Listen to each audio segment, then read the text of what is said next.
जोहार जय मूल निवासी। मैं संकेत आप सभी का स्वागत करता हूं।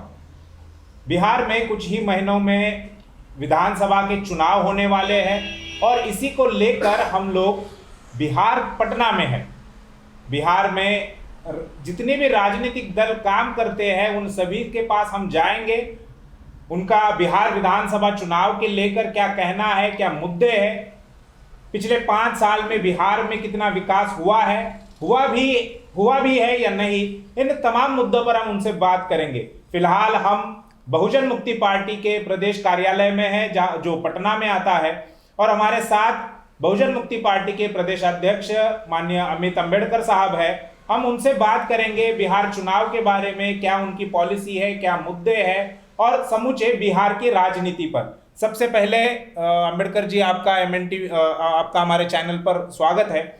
मैं आपसे सवाल पूछना चाहूँगा। एक सीधा सवाल है कि क्या बीएमपी बहुजन मुक्ति पार्टी बिहार विधानसभा का चुनाव लड़ेगी? अगर लड़ेगी तो कितने सीटों पर आप चुनाव लड़ने वाले? सभी साथियों को जय मूल निवासी। और सबसे पहले मैं एमएन टीवी के संचालक को धन्यवाद करता हूं, जिन्होंने अपनी बात को, चुनावी मुद्दा को, चुनाव से संबंधित बात को रखने की अवसर मौका दिया है। आभार। बहुजन मुक्ति पार्टी बिहार में 243 विधानसभा है। हम चुनाव मजबूती तरीके से लड़ेंगे और 243 विधानसभा सीटों पर हम मजबूती तरीके से तैयारी हमारी चल रही है और हमारे कार्यकर्ता ज़ोर शोर से लगे हुए हैं। हर प्रकार के जो प्रचार प्रसार के साधन संसाधन होते हैं, सारे साधन संसाधनों का प्रयोग करते हुए हमारे कार्यकर्ता जुझारू तरीके से डटे हैं और तैयारी कर रहे हैं। फील्ड में हैं, बूथ कमेटी बनाने में लगे हैं, सदस्यता अभियान बनाने में लगे हैं।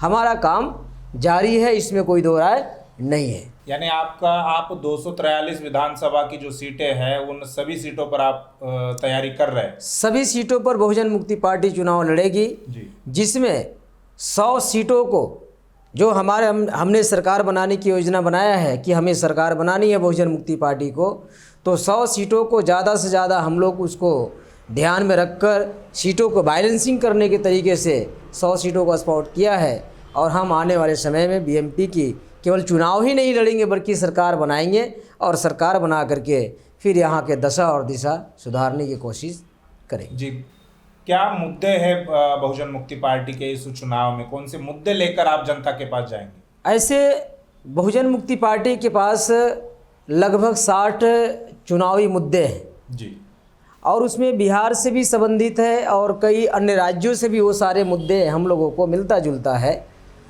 लेकिन कम समय होने की वजह से मैं जो महत्वपूर्ण मुद्दा जो बहुजन मुक्ति पार्टी ने बिहार के चुनावी संदर्भ में और चुनावी माहौल में जो उठाने जा रही है, उन मुद्दों को मैं बारी बारी से बिहार वासियों को बताना चाहता हूं और मैं आपको भी ये मैसेज देना चाहता हूं।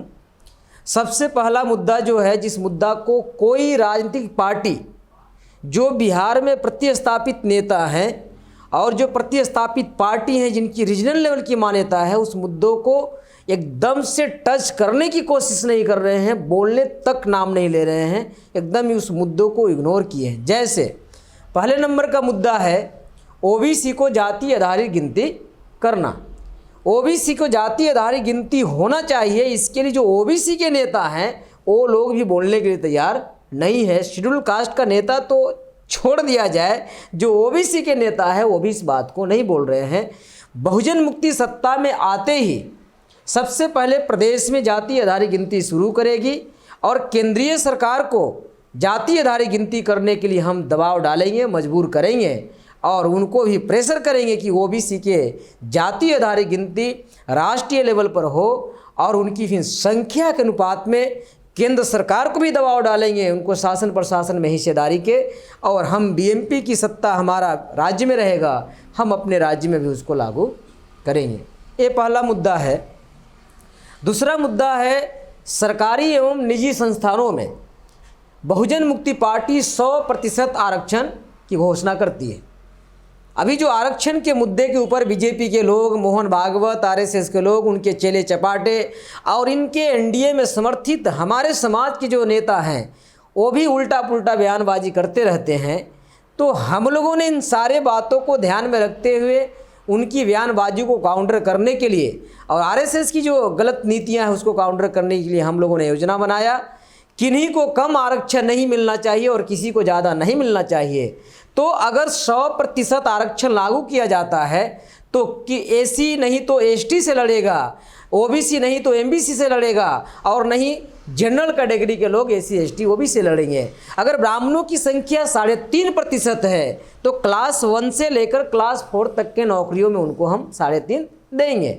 चाहे केंद्र में हमारी सरकार बने तो केंद्र में भी वही नियम लागू करेंगे, राज्य में सरकार बनेगी राज्य में भी हमारा वही सिद्धांत और वही थ्योरी होगा। 3.5% ब्राह्मणों की संख्या उनको दिया जाएगा सेंट्रल लेवल पर, राज्य लेवल पर उनकी गिनती करेंगे, उनकी जितनी संख्या आएगा संख्या के अनुपात में उनको भी हिस्सेदारी देंगे।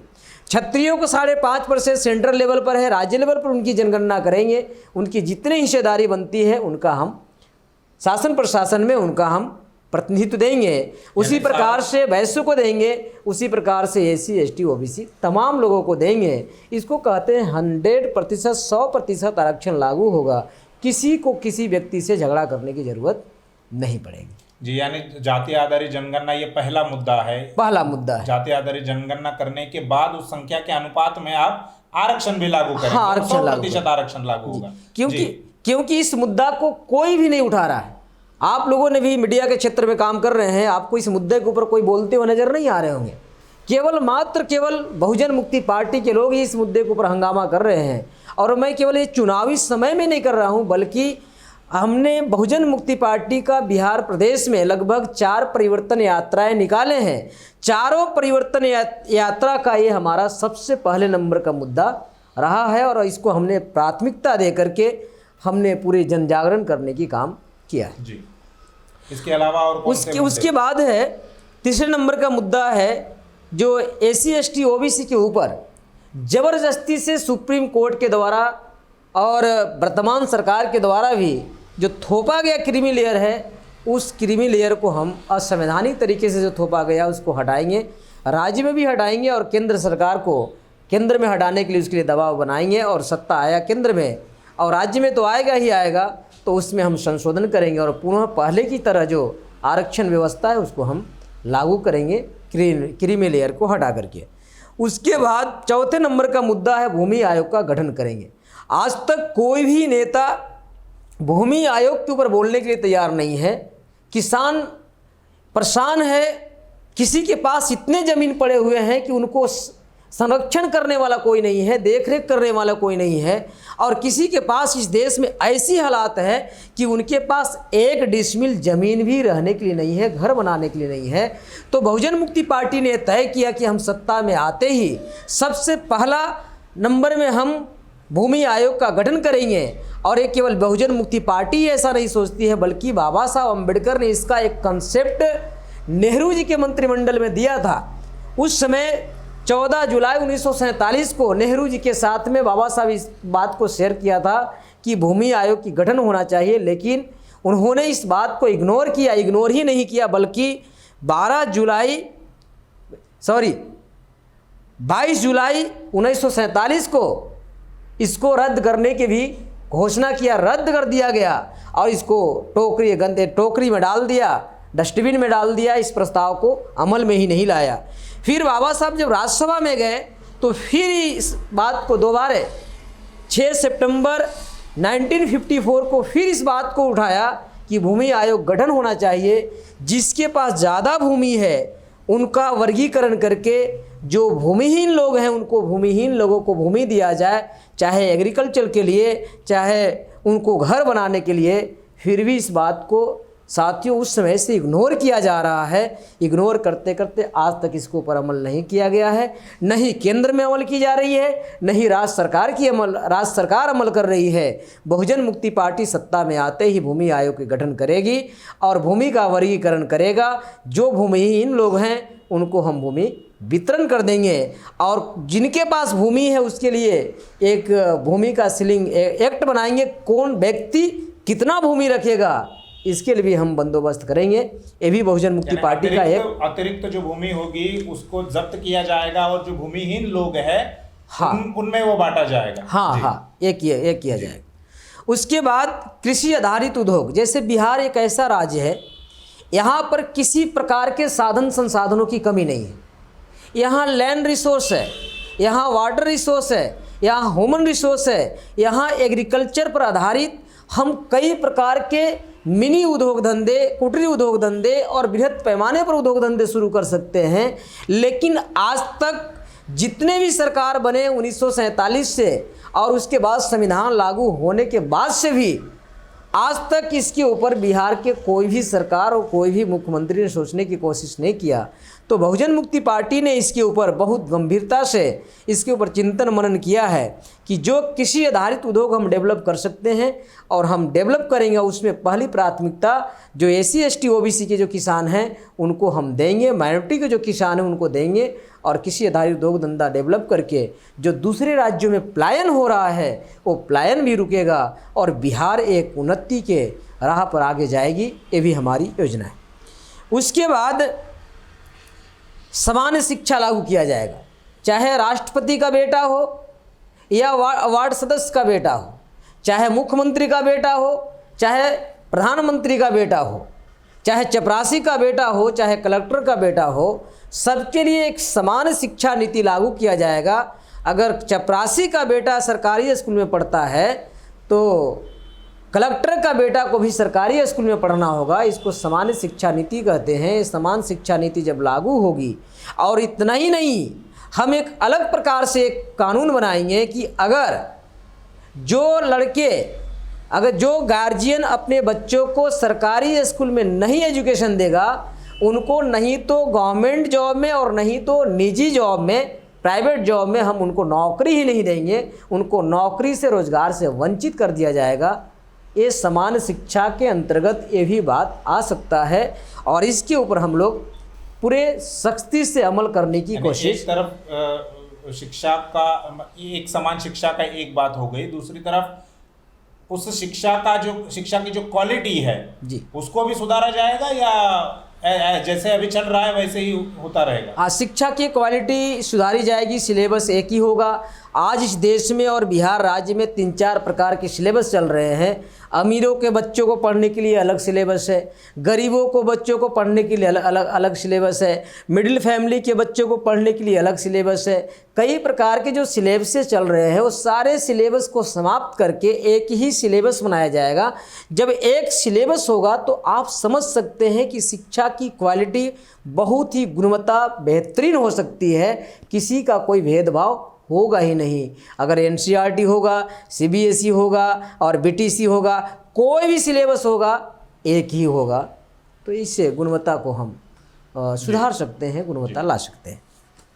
उसके बाद बिहार में जो हेल्थ के नाम पर नीतीश कुमार जी के माध्यम से जो प्रोपेगेंडा किया जा रहा है कि हमने हेल्थ के क्षेत्र में बहुत बड़े सुधार किए हैं। एक सुधारें हमें नज़र आती है कि बड़े बड़े बिल्डिंगें बनी है, लेकिन बिल्डिंगों के अंदर जब हम जाते हैं, और हम ही नहीं जाते हैं बल्कि कोई भी आम व्यक्ति भी जाता है, तो बिल्डिंगें तो बहुत, इंफ्रास्ट्रक्चर बहुत अच्छी नज़र आती है, चकाचक नज़र आता है, पेंटिंग डेंटिंग से बहुत ही अच्छा नज़र आता है। लेकिन अंदर घुसने के बाद वहाँ बेड नहीं है, बेड है तो बिछावन नहीं है, बेड बिछावन है तो वहाँ स्टाफ नहीं है, अगर स्टाफ आपको नर्स उपलब्ध है तो वहाँ डॉक्टर उपलब्ध नहीं है। सारे चीज़ों की अंदरूनी जो मेडिकल से रिलेटेड जो इंस्ट्रूमेंट चाहिए, जो सामग्री चाहिए, वो सारे सामग्री नदारत होते हैं। अभी कोरोना के महामारी में सारे डॉक्टर भाग रहे थे कोरोना को पेशेंट देखकर। ये मैं नहीं बोल रहा हूँ, सारे खबरों में चल रहे थे, टीवी पर चल रहे थे, पेपर में छप के आ रही थी। तो जब डॉक्टरों से पूछा गया कि आप जब कोरोना के पेशेंट आ रहे हैं तो आप जांच करने की बजाय आप भाग क्यों रहे हैं, आपको भागना नहीं चाहिए, तो उन्होंने साफ जवाब दिया कि सरकार ने हमें जो किट चाहिए, PP किट चाहिए, वो हमें किसी प्रकार की उपलब्ध नहीं कराया है। नहीं तो जांच करने के लिए कोई किट है, नहीं तो हमारे सुरक्षा के लिए कोई किट है, इसलिए हम पेशेंट को छोड़ करके भाग रहे हैं। कई डॉक्टर हॉस्पिटल छोड़ के भाग रहे थे। आज बृहद पैमाने पर निजीकरण करने के बाद भी निजीकरण क्षेत्रों में लगभग 80% जो सीटें निर्धारित किया था बिहार सरकार ने, 80% सीटें खाली है। एएनएम की भी सीट खाली है, सीनियर एएनएम की भी सीट खाली है, डॉक्टर की भी सीट खाली है। हेल्थ सेक्टर में आज तकला नीतीश कुमार जी बहुत ही ज़्यादा विफल हैं और एससी एसटी और माइनॉरिटी के लोग ये हेल्थ के अच्छा व्यवस्था ना होने की वजह से मारे जा रहे हैं। तो बहुजन मुक्ति पार्टी ने तय किया कि हम सबसे पहले हेल्थ सिक्योरिटी एक्ट बनाएंगे और हेल्थ सिक्योरिटी एक्ट केवल बनाएंगे ही नहीं बल्कि आज जो सरकारी फंड से लोगों को इलाज नहीं किया जा रहा है, पूंजीपतियों को ठेका दे करके मालो माल किया जा रहा है, उनके लिए हम सरकारी पैसों से सभी लोगों की, बिहार के जनता को हम सरकारी खर्च से बेहतर स्वास्थ्य व्यवस्था हम उपलब्ध कराएंगे। ऐसी भी हम ये घोषणा करते हैं और ये हमारे मैनिफेस्टो में इसको हम डाल रहे हैं। उसके बाद 8वें नंबर, अभी जो श्रम कानून के ऊपर हंगामा चल रहा है, केंद्र सरकार ने इसके ऊपर इतनी बदमाशी किया कि जो संवैधानिक तरीके से बाबा साहब अम्बेडकर ने अथक प्रयास करके जो मज़दूरों को बंधुआ मज़दूर बनाने की भारत में प्रथा थी, उन मज़दूरों के लिए डॉक्टर बाबा साहब अम्बेडकर ने बंधुआ मज़दूर से मुक्त किया और बंधुआ मज़दूर से मुक्त करने के बाद 8 घंटे ड्यूटी करने के प्रावधान किया। अगर कोई कंपनी, चाहे सरकारी कंपनी हो, प्राइवेट कंपनी हो या कोई सरकारी संस्थान हो, किसी व्यक्ति से 8 घंटा से 8.5 घंटा अगर काम लेता है तो उसको ओवर टाइम में चला जाएगा। जितनी 8 घंटा की पैसा होगा उतना ही 8.5 घंटा का डबल पैसा देना होगा। यह बाबा साहब अम्बेडकर ने भारतीय संविधान के तहत जब लेबर मिनिस्टर बने थे तो बनाया था। लेकिन अभी मौजूदा जो केंद्र सरकार है, जो मजदूरों की विरोधी सरकार है, और केंद्र सरकार के साथ साथ में राज्य सरकार और नीतीश कुमार जी भी उसमें शामिल है, इन लोगों ने मिलकर संशोधन, श्रम कानून में संशोधन करने के बाद 8 घंटे की जगह 12 घंटे किया। अब हमारे समाज के जो एससी एसटी ओबीसी और माइनॉरिटी के लोग जिनको बंधुआ मजदूर से बाबा साहब ने मुक्त किया था, फिर से बंधुआ मजदूर बनाने की प्रथा इन लोगों ने शुरू किया इस कानून में संशोधन करके। और इतना ही नहीं, उसमें दूसरी संशोधन किया कि अब कोई भी मजदूर अपना लेबर यूनियन भी नहीं बना सकता है। मतलब हम कंपनी के मालिक के विरोध में कुछ बोल भी नहीं सकते हैं, यूनियन बनाने की भी मना किया गया। इतना खतरनाक ये कानून इन लोगों ने संशोधन करके बनाया है। तो बहुजन मुक्ति पार्टी ने तय किया है, सत्ता आते ही जो श्रम कानून पहले बनी हुई थी ज्यों का त्यों उसको 100% लागू करेंगे और केंद्र सरकार के ऊपर भी प्रेशर बनाएंगे कि ये आपको भी केंद्रीय लेवल पर, राष्ट्रीय लेवल पर इसको लागू करना है। तो श्रम कानून के क्षेत्र में भी हम लोग काम करेंगे। 9वें नंबर का जो हमारा बहुजन मुक्ति पार्टी का जो चुनावी मुद्दा है, वो मुद्दा यह है बेरोजगारों को प्रत्येक माह, क्योंकि अभी कोरोना महामारी होने की वजह से लगभग 25 लाख से ज़्यादा मजदूर बिहार से बाहर काम करते थे और सारे के सारे लोग प्लान करके बिहार में आ चुके। अब आने की वजह से उनके खाने के लिए लाला पड़ा हुआ है, बेरोजगार पड़े हुए, कंपनियां बंद है, 8 घंटे की जगह 12 घंटे ड्यूटी किया हुआ है, त्रस्त लोग हैं, क्रश लोग हैं। तो बहुजन मुक्ति पार्टी ने तय किया कि जो बेरोजगार हमारे समाज के, जो एससी एसटी ओबीसी और माइनॉरिटी समाज के लोग जो बेरोजगार हैं, उनको प्रति माह हम बेरोजगारी भत्ता 11,000 रुपया प्रत्येक लोगों को देने की हम घोषणा किया है। और घोषणा ही नहीं किया है बल्कि इसको हमने मैनिफेस्टो में डाला है। और ये मैनिफेस्टो में ही नहीं बल्कि इसको हम दूसरे तरीके से हम डालेंगे, जो आखिरी में हम बताएंगे। तो ये है बेरोजगारों के संबंध में। 10वें नंबर का मुद्दा है, अभी साकेत का बहुत बड़ा बवाल चल रहा है। जो अयोध्या के मामला है वो ओरिजिनल मूलतः उसको देखा जाए तो वह बुद्ध का विरासत है। सारा खुदाई में जब समतलीकरण अभी चल रहा था लॉकडाउन के समय में, पूरे भारत में लॉक किया हुआ था और राम मंदिर बनाने के लिए इनका अनलॉक चल रहा था।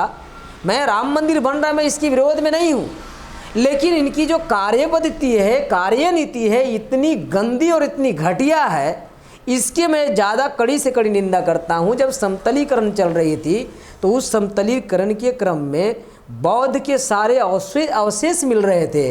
ये राम के नाम से कोई अवशेष वहाँ नहीं मिला। जब वो अवशेष बौद्ध से रिलेटेड मिल रहे हैं तो इससे सिद्ध होता है कि यह विरासत बुद्ध की है, बुद्धिस्टों की विरासत है और ये बुद्धिस्टों के हिस्सा में जाना चाहिए था, न कि ये अलग किस्म के जो अभी लोगों को हाथ में दिया गया है। ऐसे केवल अयोध्या में ही नहीं है, पूरे ऑल इंडिया में है और बिहार में तो ज़्यादा ही पड़ा है। बिहार के पाटलिपुत्रा, इसको पाटलिपुत्रा नाम था, कुमरान में पड़ा हुआ है। आप बोधगया कभी जाके देखेंगे, बोधगया है जहाँ बुद्ध के ज्ञान की प्राप्ति हुआ था, उसके ऊपर नाजायज़ तरीके से मनुवादी लोगों की कब्जा है। राजगीर के ऊपर कब्जा है, नालंदा के ऊपर कब्जा है, विक्रमशिला के ऊपर कब्जा है, वैशाली के ऊपर कब्जा है। तो जितने मैं बिहार में बहुजन मुक्ति पार्टी सत्ता में आते ही जितने भी बौद्ध स्थलें हैं, सारे बौद्ध स्थलों को मनुवादी शासक जाति के चंगुल से मुक्त कराएगी और उसको जिनके हिस्से में जाता है उनके हिस्से में हम देने की काम करेंगे और कानून व्यवस्था वहाँ पर कायम करेंगे। ये 10वें नंबर का मुद्दा है। 11वें नंबर का मुद्दा यह है, अभी बिहार में नीतीश कुमार की जब सरकार बनी थी तो इन्होंने एक सिस्टम शुरू किया था काम को आगे बढ़ाने के लिए, डेवलपमेंट करने के लिए। जीविका, ये जीविका एनजीओ को दिया और एनजीओ के माध्यम से शुरुआत किया था।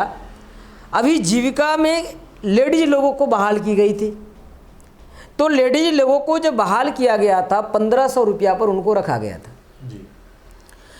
तो उस समय जिस समय बहाल किया गया तो उनको कहा गया आप जाके काम कीजिए, समूह बनाइए, उससे अर्निंग होगा, उससे हम आपको पैसा देंगे। इन लोगों ने मुख्यतः सरकार के ही काम कर रहे हैं और सरकार के काम करने के बावजूद भी जिनको मानदेय 1500 रुपया तय किए थे नीतीश कुमार जी ने, आज वो जीविका दीदी को 1500 रुपये नहीं मिल रहा है, काम करवाया जा रहा है। हर गली गली में जाकर सरकार के काम कर रहे हैं, लेकिन पैसा के लिए वो आज एक एक फूटी कौड़ी के लिए मोहताज है। कुछ जीविका दीदी लोगों ने हमारे पास भी फरियाद लेकर आए थे कि ये नीतीश कुमार की सरकार ने हम लोगों के साथ में अन्याय कर रहे हैं, न्याय नहीं कर रहे। तो हम लोगों ने उनको कहा ये आपकी मुद्दा है, इस मुद्दा को हम लोग एक ही काम कर सकते हैं कि हम अपना मैनिफेस्टो में डाल सकते हैं और मैनिफेस्टो में डाल करके हम नीतीश कुमार जी के पास भी पहुंचा सकते हैं कि उनको मानदेय जो आपने तय किया है वो दिया जाए। और इसके लिए अगर नहीं माना तो हम पूरे बिहार प्रदेश में भी आंदोलन इस मुद्दे के ऊपर हम करेंगे, मैनिफेस्टो में डालने के साथ साथ में हम आंदोलन भी करेंगे। इस प्रकार से मुख्य रूप से मुद्दे हैं और ऐसे कई मुद्दे हैं। सारे मुद्दों को अभी समय अभाव में नहीं रखा जा सकता है। ऐसे लगभग 60 मुद्दे हैं और इस मुद्दे की एक बहुत बड़ी विशेषता यह है कि आज के तारीख में कोई भी पार्टी, एक भी पार्टी देश में नहीं है और बिहार में भी एक भी पार्टी नहीं है कि जो अपने चुनावी मुद्दा को 100 रुपये के स्टाम्प पेपर पर लिख के दे। ऐसी एक भी पार्टी हम लोगों को सामने तो आज तकला नहीं दिखाई दिया और आप लोग भी प्रेस में काम कर रहे हैं, आप लोगों को भी नज़र नहीं आया होगा। एकमात्र बहुजन मुक्ति पार्टी है जो मैं बोल रहा हूँ।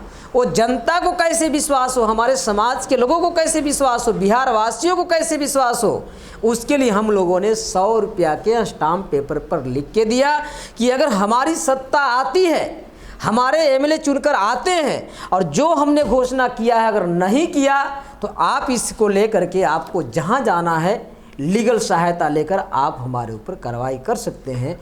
तो हम डंके के चोट पर, केवल मुंहों से नहीं बोल रहे हैं, डंके के चोट पर स्टाम्प पेपर पर लिखकर साइन कर ये दे रहे कि हम जनता के साथ में जो घोषणा किया वो मैं वो करूँगा।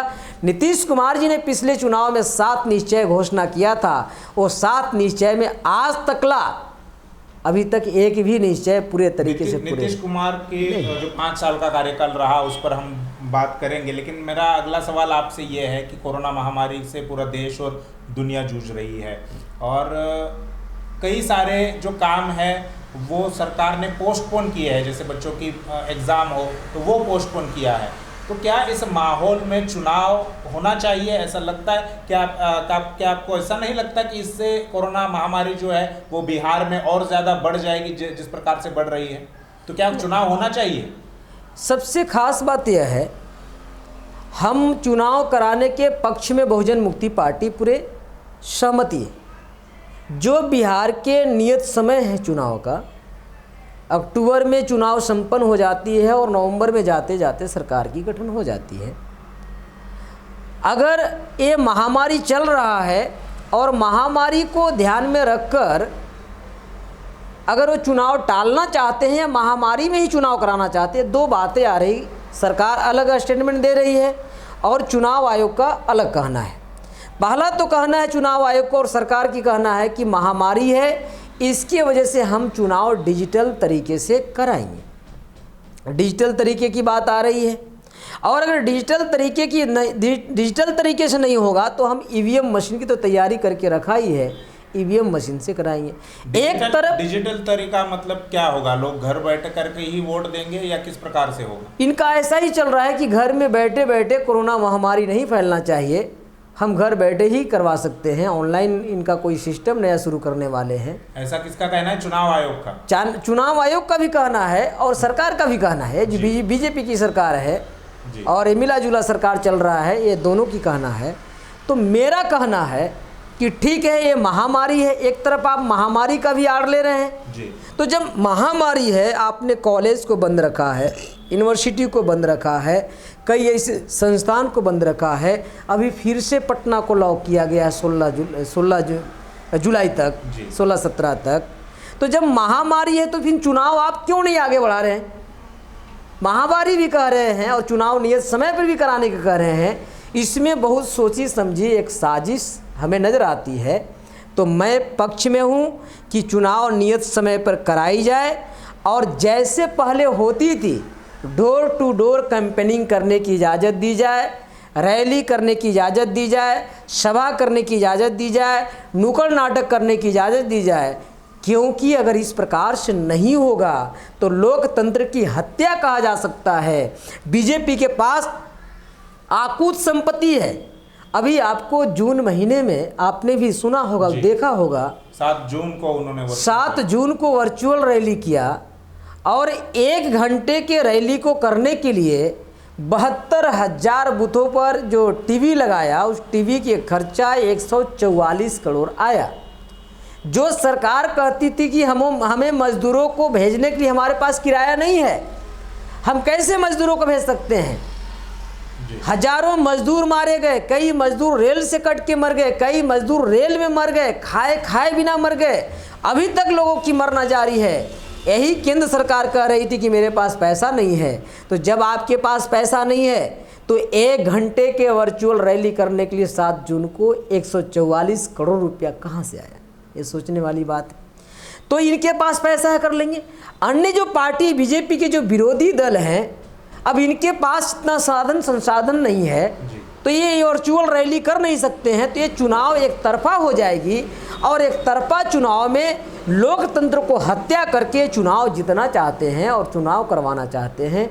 ये बहुत ही गलत इनकी नीति है और गलत सोच है। यानी एक कोरोना महामारी की आड़ में, लॉकडाउन की आड़ में वे लोग जनता के साथ कोई बात नहीं करना चाहते या जनता के बीच में नहीं जाना चाहते। उनको डर लग रहा है कि जनता उनके विरोध में ना चली जाए। एकदम एक फैक्ट, आपका जो आकलन है एकदम सही है, फैक्ट है, यही रियलिटी है। क्योंकि बीजेपी की जो दूसरी बार सरकार चल रही है, लगभग 6 साल पूरा हो गया है।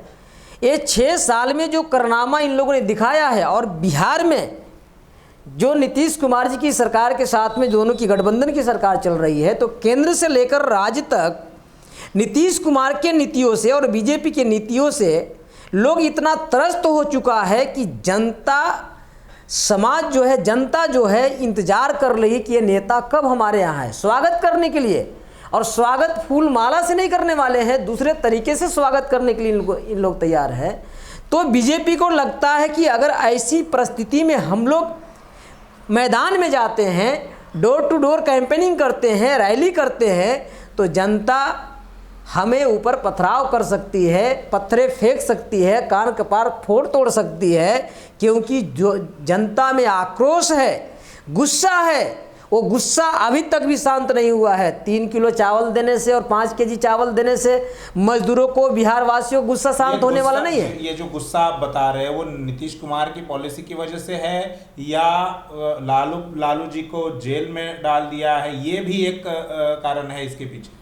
नहीं, सबसे मेन कारण तो है नीतीश कुमार के जो अभी अभी कोरोना महामारी में जो उनकी रवैया रही है जनता के प्रति, इससे ज़्यादा गुस्सा है। लालू जी के प्रति जनता को कोई गुस्सा नहीं है, क्योंकि ये बार बार नीतीश कुमार जी लालू जी के जंगल राज की हवाला देते रहते हैं, जंगल राज। मैं तो ये आकलन करके बताना चाहता हूँ, और मुझे जहाँ तक अनुभव हुआ है कि ये जंगल राज जो है ये महाजंगल राज कायम करके रखा हुआ है, उससे भी ज़्यादा खतरनाक है। तो जितना लालू जी के सरकार में बिहार की जनता त्रस्त नहीं था, उतना उससे कई गुना ज़्यादा नीतीश जी के सरकार में है। तो ये वर्चुअल रैली अन्य पार्टियों के लिए संभव नहीं है, एक तरफा चुनाव ले जाकर के कराना चाहते हैं। तो मैं कहना चाहता हूं सरकार से दो बात, एक तो नियत समय पर चुनाव कराया जाए, और अगर महामारी है तो आप इस चुनाव को आगे बढ़ा दें, और बढ़ाने के बाद जो चुनावी पहले जैसे चुनावी माहौल में प्रचार प्रसार के तरीके थे वो सारे प्रचार प्रसार लागू किया जाए। और अगर आप यही समय में कराना चाहते हैं तो सारे अनुमति दिया जाए। आपको सारा काम करने के लिए है, आपको मध्य प्रदेश में सरकार गिराकर सरकार बनाने की अनुमति है, आपको राम मंदिर बनवाने की अनुमति है, सुप्रीम कोर्ट ने हवाला दे करके वो जगन्नाथपुरी का वो रथ यात्रा निकालने की, सारा काम करने के लिए सब है। और बिहार की चुनाव के लिए क्या ये नहीं किया जा सकता? चुनाव प्रचार प्रसार मान लीजिए कि चुनाव आयोग आप जो बोल रहे हो उसके लिए राजी नहीं हुए, इसी परिस्थिति में लॉकडाउन में ही उन्होंने अगर चुनाव की घोषणा तो की है, चुनाव तो होगा ही, और चुनाव को आगे नहीं धकेला, और जैसा आप बोल रहे हैं कि डोर टू डोर और प्रचार रैली करने की अनुमति अगर चुनाव आयोग ने नहीं दी, तो फिर आप अपनी बातों को जनता तक कैसे पहुंचाएंगे? हाँ, हम लोग जनता तक पहुंचाने के लिए अभी जो वर्तमान समय की जो कंडीशन और सिचुएशन है, अभी एक सोशल मीडिया एक बहुत बड़ा मीडिया बन चुकी है, और सोशल मीडिया से मिनटों की बात सेकंडों में कैसे पहुंचाया जा सकता है, ये सोशल मीडिया के माध्यम से हो रही है। और इसके लिए तो आप लोग बहुत ही ज़्यादा जानकार हैं इसके बारे में। तो हम लोगों ने तय किया है कि हमारी जो आवाज़ है, हमारे जो घोषणा पत्र है और हम जो करना चाहते हैं, हम जनता तक सोशल मीडिया के माध्यम से पहुंचाएं। और सोशल मीडिया से भी सबसे बड़ी जो हमारे वोकल मीडिया है, क्योंकि हमारे कार्यकर्ता प्रत्येक विधानसभा में है, प्रत्येक गांव में है, और लगभग बिहार में 8,741 ग्राम पंचायत हैं, लगभग सारे ग्राम पंचायत में हमारे कार्यकर्ता हैं। और अभी तो हमारा बूथ लेवल की तैयारियां चल रही है, बूथ लेवल तक कार्यकर्ता हैं।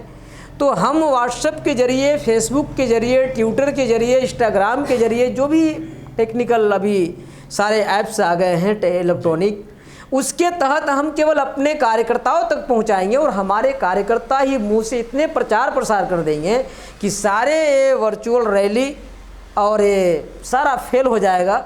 हम उनके वर्चुअल रैली को हम बहुत ज़्यादा सफल होने देने वाले नहीं हैं, और हमारे कार्यकर्ता इसके लिए जी जान से लगे हुए। हम भरपूर तरीके से सोशल मीडिया का प्रयोग करेंगे जनता तक अपनी आवाज़ को पहुंचाने के लिए। और आपने नीतीश कुमार का जिक्र किया, उनके कार्यकाल का जिक्र किया, जंगल राज बढ़ गया है या जंगल राज स्थापित हो गया है, इस प्रकार का आपने क्या कमी रह गई या क्या कुछ नीतियां रही जिसकी वजह से ये सब हुआ है?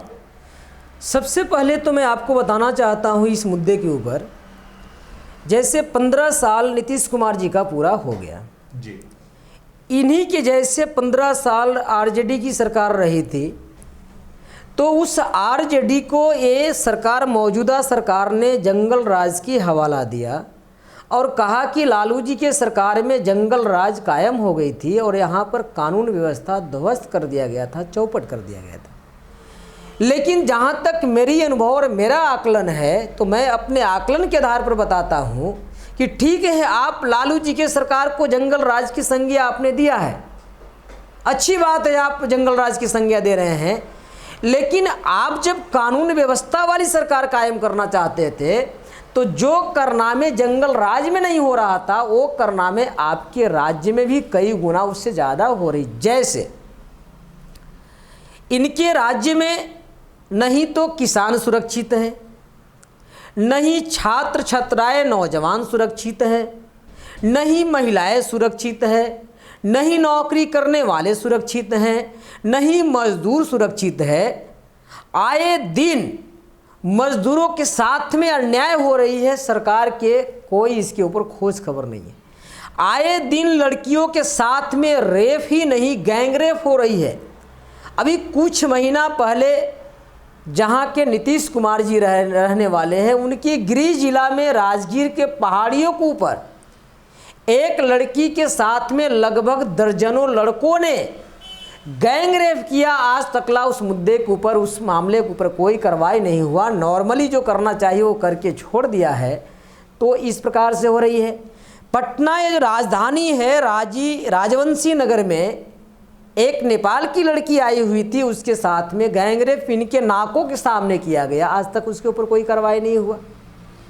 बक्सर जिला है, बक्सर के बगल में एक कैमूर जिला है। कैमूर के एक रामगढ़ एक अनुमंडल प्रखंड है। उस प्रखंड में शेड्यूल कास्ट के लड़की के साथ में ऊंची जाति के लोगों ने बलात्कार किया, उसको हाथ पैर तोड़ करके रेलवे लाइन के किनारे फेंका। ये घटना ये जनवरी की घटना है, 2019 जनवरी की घटना है। इसके ऊपर जो बलात्कार करने वाला था उसके ऊपर कार्रवाई ना हो करके जो जिसके साथ में घटना घटी थी उसके ऊपर हो रहा है। अभी आपको मधुबनी में किया गया, ये हाल की घटना है। तो इस प्रकार से एक भी लड़कियां छात्राएं जो है इनके सरकार में सुरक्षित नहीं है। आए दिन रेप बलात्कार की घटना जारी है, अभी तक जारी है। मेरे पास डेट वाइज है। दूसरी बात, ये जो कहते हैं कि हम लॉ एंड ऑर्डर मेंटेन कर रहे हैं, तो मैं कहता हूं कि आप लॉ एंड ऑर्डर के नाम पर ऐसा तो नहीं है कि आप लूट एंड ऑर्डर कायम कर चुके हैं। अभी इसी महीने में जून बीत गया, आपको ये पटना में पंजाब नेशनल बैंक में 52 लाख रुपया से ज़्यादा लूट लिया गया। सोना व्यवसायी को हत्या कर दिया गया। मछली व्यवसाय मछली खरीदने के लिए बाजार समिति पटना में जा रहा था, इनके नाकों के सामने मछली व्यवसाय को पैसा भी छीना गया, उसकी हत्या कर दिया गया। जमुई में एक ग्रिल बनाने वाला मुस्लिम नामक व्यक्ति थे, व्यवसायी थे, उनको 15 लाख रुपया छीना भी गया, अपहरण करके छीना भी गया और उनकी हत्या भी कर दिया गया। गया में एक मुस्लिम को मार करके टांग दिया गया। तो इस प्रकार से अलग अलग ज़िला में, अभी आपको जून महीना में लॉकडाउन में गोपालगंज में एक ही परिवार के 3 यादव जाति के लोगों को अमरेंद्र पांडे जो इनके सरकार में विधायक है उसके द्वारा साजिश के तहत उसको मारा गया। आज तक न्याय नहीं हुआ। तो इस प्रकार से ये लूट एंड ऑर्डर चल रहा है, यहाँ कोई कानून व्यवस्था कायम नहीं। तो आपका कहना है कि विकास का वादा देकर या विकास करने के लिए आरजेडी का साथ छोड़कर जेडीयू बीजेपी के साथ चला गया और उनके साथ सरकार बना ली और विकास नहीं किया। क्या चलो ठीक है, एक बड़ी बड़ी बातें होती है वो नहीं कर सके, लेकिन क्या लोगों के जीवन में कुछ परिवर्तन हुआ है इन 5 सालों में? जहाँ तक विकास की मामला है,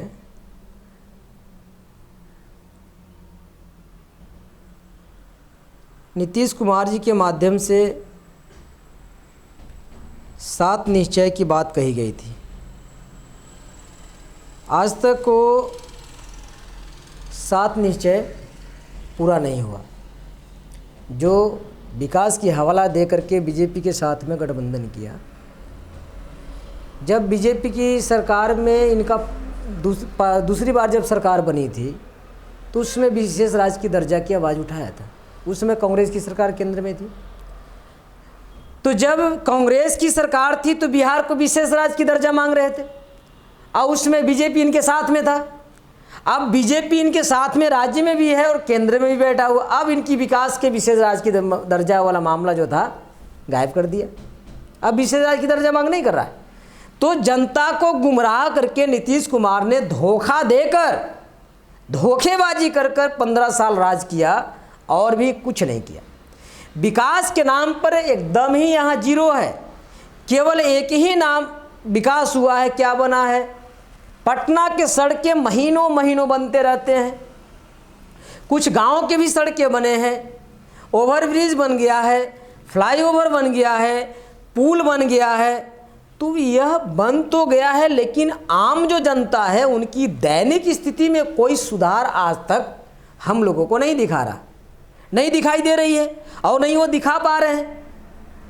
पुल बनाते हैं, रोड बनाते हैं, सड़कें बनाते हैं और बनाते यहाँ पर हैं, मटेरियल यहाँ का होता है, बनाते यहाँ के लोग हैं, लेकिन अगर उस ओवरब्रिज के ऊपर, पुल के ऊपर अगर एक लाइट की बारी आती है तो उनको बिहार में और देश में नहीं मिलता है, चाइना से लेकर आते हैं, उसके ऊपर लाइट लगाते हैं, उसको चकाचक करवाते हैं, लोग देखता है तो लगता है विकास हो गया। लेकिन साथियों ये विकास नहीं है। और इनको जो विकास पुरुष की दर्जा नाम दिया गया है, इनको अवार्ड भी दिया गया है विकास पुरुष का, ये विकास पुरुष नहीं है, विनाश पुरुष है। आज तकला यह अपने कार्यकाल में किसी प्रकार की कोई विकास नहीं है। अभी इनका एक 7 निश्चय योजना चल रहा है, जल नल और हरियाली का जी, जल नल हरियाली का चल रहा है। इसमें इतनी लूट हुई है कि नल लगाते लगाते ही नल और पाइप खराब हो जा रही है।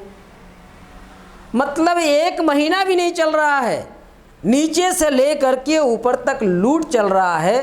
तो जल नल और हरियाली, आप जल देना चाहते हैं, नल देना चाहते हैं, हरियाली देना चाहते हैं, तो एक बार मैंने इनको भी पूछा था और जनता को भी बताया था और आज भी मैं बता रहा हूँ, एनआरसी के मुद्दा के ऊपर ये चुप्पी साधे हुए थे, एनपीआर के मुद्दा पर चुप्पी साधे हुए थे और एनपीआर सीए के मुद्दा पर भी ये चुप्पी साधे हुए थे।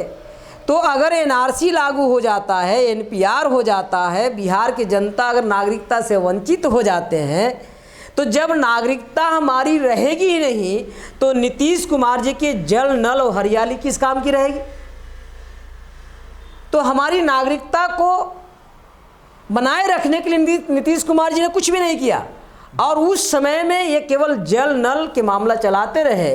वो भी जल नल के मामला पूरा नहीं है, केवल उसमें घोटालेबाजी चल रहा है, भ्रष्टाचार चल रही है और इनके कार्यकाल में सृजन घोटाला हुआ। आज बीजेपी के साथ में है, इसलिए सृजन घोटाले के ऊपर पर्दा पड़ा हुआ, जो चारा चोर लालू जी को कहते हैं लोग। और आपके कार्यकाल में जब घोटाला हुआ उसके ऊपर पर्दा डाल के क्यों रखा हुआ है? इसलिए रखा हुआ है कि बीजेपी के साथ में इनकी अभी गठबंधन में सरकार है, इसलिए उसके ऊपर पर्दा है। बहुजन मुक्ति पार्टी की सत्ता आते ही ये सारे घोटालेबाजों को हम पर्दाफाश करेंगे और जनता के सामने बताएंगे कि कौन असली घोटालेबाज है और कौन नकली घोटालेबाज है। तो विकास के नाम पर बिहार में कुछ नहीं हुआ है, एक केवल लूट मचा हुआ है। और जितने भी ठेकेदारी प्रथा है उसमें SC ST OBC के लोगों को जो प्रतिनिधित्व चाहिए था, नीतीश कुमार जी ने कहा था कि हम देंगे प्रतिनिधित्व, हम ठेकेदारी OBC के लोगों को संख्या के अनुपात में देंगे, SC ST को भी देंगे, माइनॉरिटी को भी देंगे, लेकिन आज तक ला नहीं दिया। सारे ऊंची जाति के लोग ठेकेदार हैं। पुल बनता है ऊंची जाति के लोगों को फ़ायदा है, फ्लाईओवर बनता है ऊंची जाति के लोगों को फ़ायदा है, सड़क बनते हैं ऊंची जाति के लोगों को फ़ायदा है।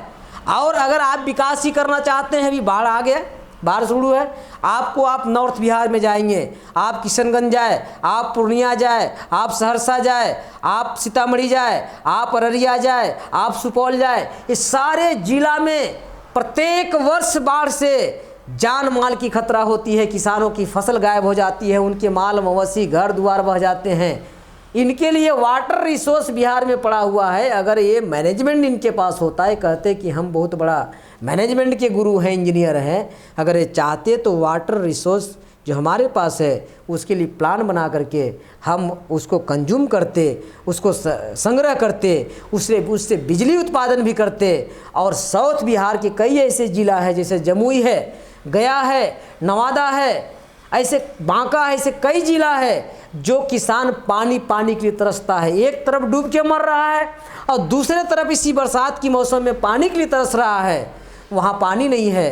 तो अगर नीतीश कुमार जी विकास चाहते और विकास करना चाहते और विकास की इनके पास प्लान होता तो वहाँ से पानी को नहर निकाल कर, कैनाल निकाल कर जिन जिला में सुखाड़ पड़ी हुई है वहाँ तक पानी पहुँचाते, तो वाटर रिसोर्स का भी इनके पड़ा हुआ है, लेकिन विकास नहीं कर पा रहे हैं। हमारे यहाँ अगर उद्योग लगाते, मजदूरों की काम देते, दूसरे राज्य में पलायन नहीं करते, मारे नहीं जाते, तो ये सारा के सारा विकास के नाम पर केवल खोखलापन है, केवल इनकी भाषणबाजी है, व्यवहार में जीरो है। बहुजन मुक्ति पार्टी सत्ता में आएगी तो सारे चीज़ों के ऊपर हम अमल करेंगे, और ऐसा हम लोगों को। जी शुक्रिया अम्बेडकर जी, हमें आपने इतना समय दिया और जो तमाम आप मुद्दे हैं उसके बारे में विस्तार से हमें जानकारी दी।